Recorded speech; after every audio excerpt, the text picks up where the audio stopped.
अटल बेटा, मेरे एक परिचित यहाँ रहते हैं, मैं जरा उनसे मिलकर आता हूँ। तुम पैदल घर चले जाना, ठीक है? ठीक है बाबूजी। जाओ।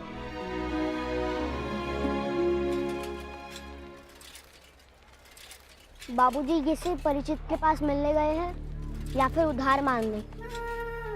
एक बाप अपने बेटे से कैसे कहे भला कि वो उधार मांगने जा रहा है?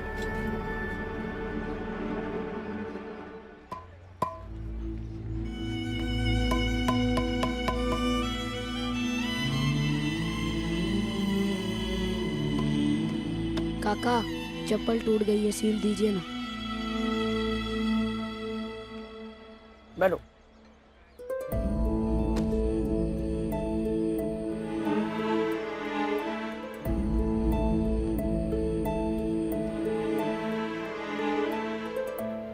उर्मिला के लिए चप्पल और कमला के लिए बालों में बांधने वाली फीते भी लानी है।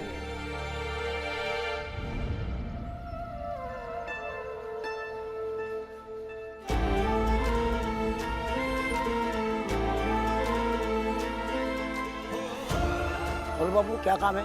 कुछ नहीं, बस देख रहा हूँ।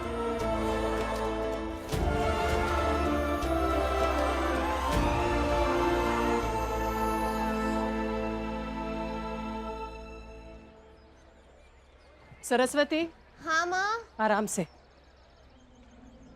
खाना बन गया? हाँ माँ। कहाँ रह गए ये लोग? अब तक नहीं आए। और थोड़ी देर इंतजार करते हैं, नहीं तो फिर देखने चला जाऊंगा।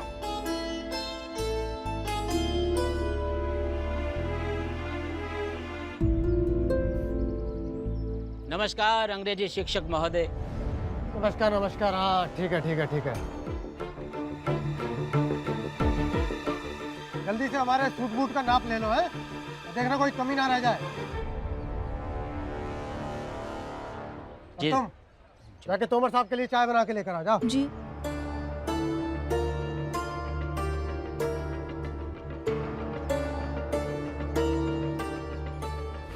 पता नहीं इस दयाल को क्या हुआ है, स्कूल से आया तब से चिढ़ा हुआ लग रहा है।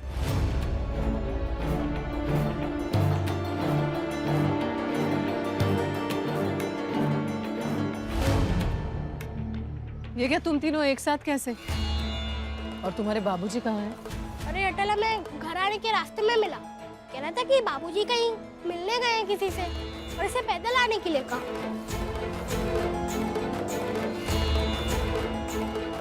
चलो ठीक है, ठीक है, तुम हाथ पैर धो लो और मैं खाना लगाती हूँ। चलो आओ जल्दी।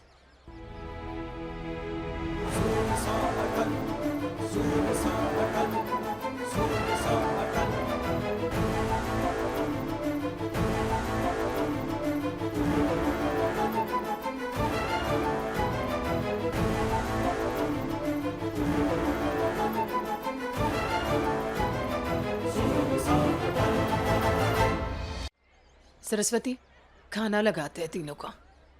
मैं अभी आया माँ। अभी कहाँ जा रहे हो अटल? आके बताता हूँ।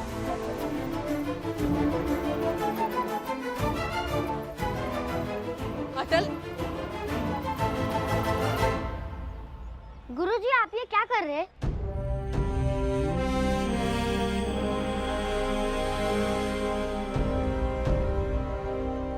कल जाओ यहाँ से, अपना काम करो जाकर। फयाज साहब सूट पैंट पहनेंगे, उसका नाप ले रहे हैं हम। गुरुजी मत कीजिए ऐसा। उन्होंने आपको 4 लाइनों में समझा दिया और आप समझ भी गए।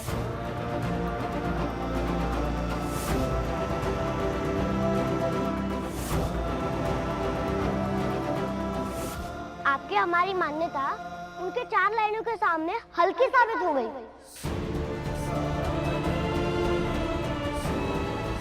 मत कीजिए ऐसा।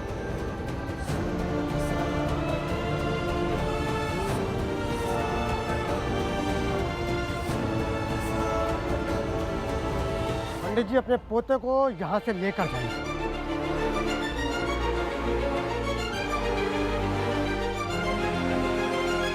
गुरुजी, चला तो मैं जाऊंगा, मगर ये जो नाप आप दे रहे हैं वो सूट सिलवाने का नहीं, बल्कि अपनी संस्कृति को कहाँ से कितना कितना और कैसे कैसे काटना है उसका नाप दे रहे हैं।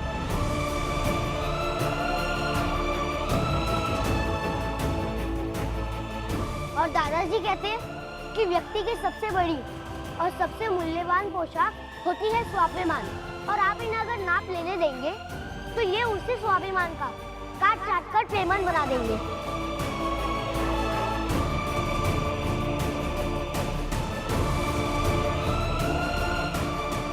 ऐसा मत कीजिए गुरुजी। कंवर साहब, अटल निकलो,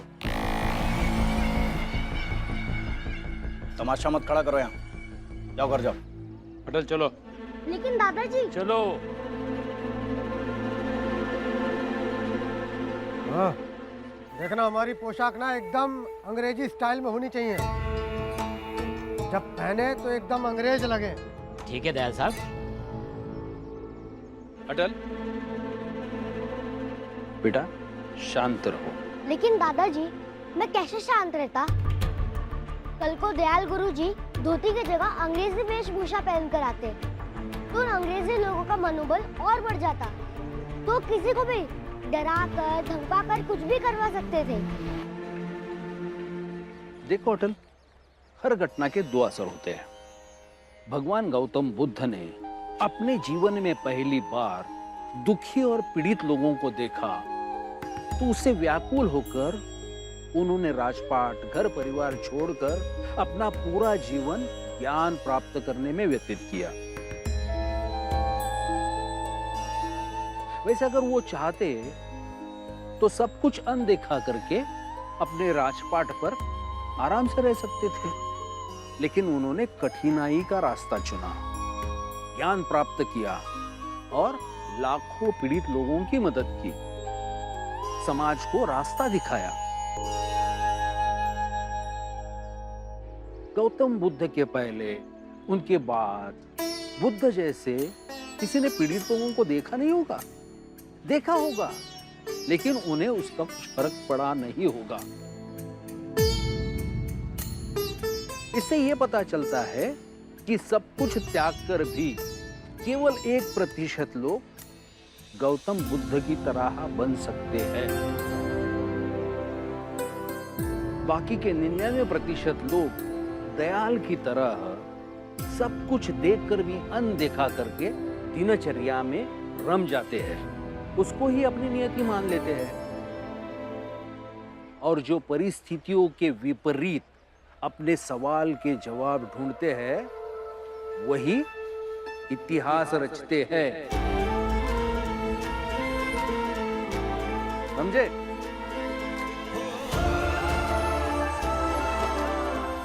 और अटल, तुम्हें दयाल भैया से ज्यादा हिम्मत है, क्योंकि किसी के मना करने के बावजूद तुमने धोती पहनना नहीं छोड़ा, है ना? चलो अभी खाना खा लो, फिर खाना खाते खाते दादाजी ने जो समझाया है ना उस पे सोच लेना। चलो। नहीं माँ, पहले गिलौरी के चप्पल सीलूंगा।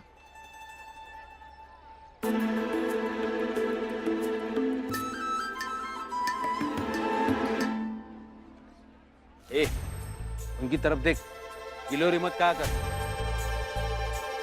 गिलौरी ना कहूँ, दोनों बिल्ली जैसी दिखती है, तो गिलौरी ना कहूँ।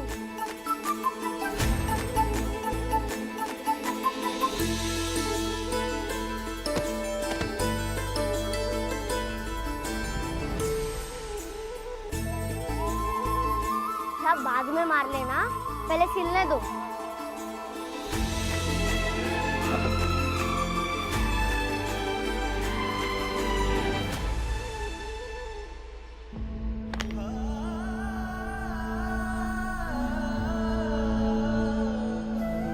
ये धागा कहाँ से आया?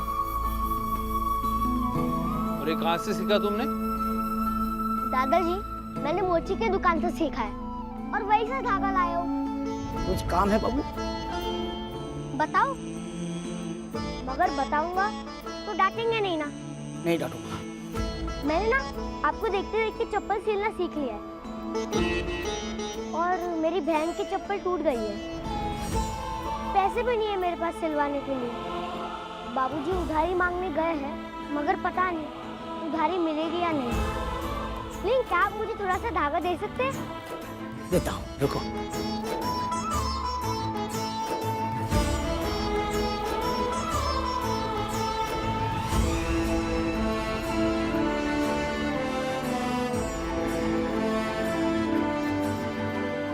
धन्यवाद। पैसे होंगे ना तो जरूर लौटा दूंगा। लेके जा। बस उसी से ही धागा लाया हूँ और अब सिल रहा हूँ।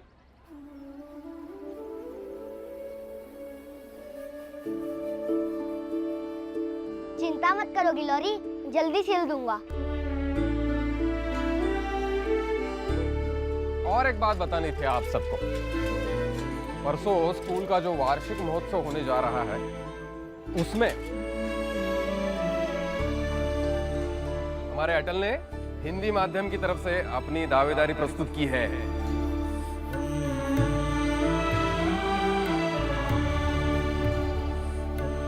अब उसकी तैयारी करोगे ना?